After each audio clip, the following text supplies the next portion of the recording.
La fusion de l'Alsace, Lorraine et Champagne-Ardenne entraîne inévitablement des questions géographiques. En effet, la nouvelle région représente désormais un territoire plus vaste que la Belgique. Exposons la réalité actuelle du réseau autoroutier. Les trois régions sont reliées par un ensemble d'autoroutes relativement denses. Les principales grandes villes sont facilement accessibles, que ce soit d'est en ouest ou du nord au sud.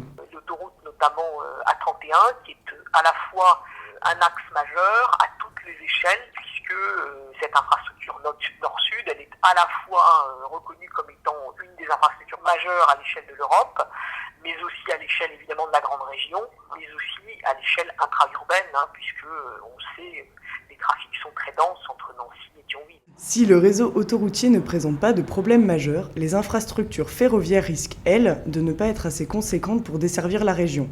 La présence d'une seule ligne à très grande vitesse reliant Strasbourg à Paris conduit forcément à un isolement de certaines villes. Pour rejoindre une ville comme Troyes ou Épinal, il faut emprunter les lignes TER beaucoup moins rapides.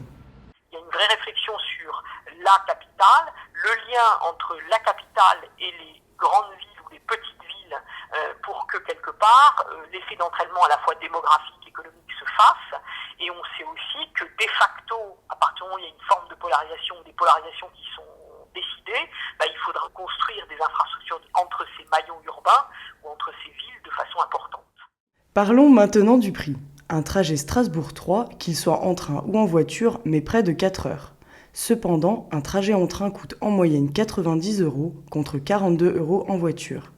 Ceci s'explique par une correspondance obligatoire à Paris du fait de l'absence de ligne TER vers Troyes. Néanmoins, l'ALCA présente un atout majeur, sa proximité avec 3 pays limitrophes, l'Allemagne, la Belgique et le Luxembourg, avantage qu'elle doit préserver pour conserver sa compétitivité.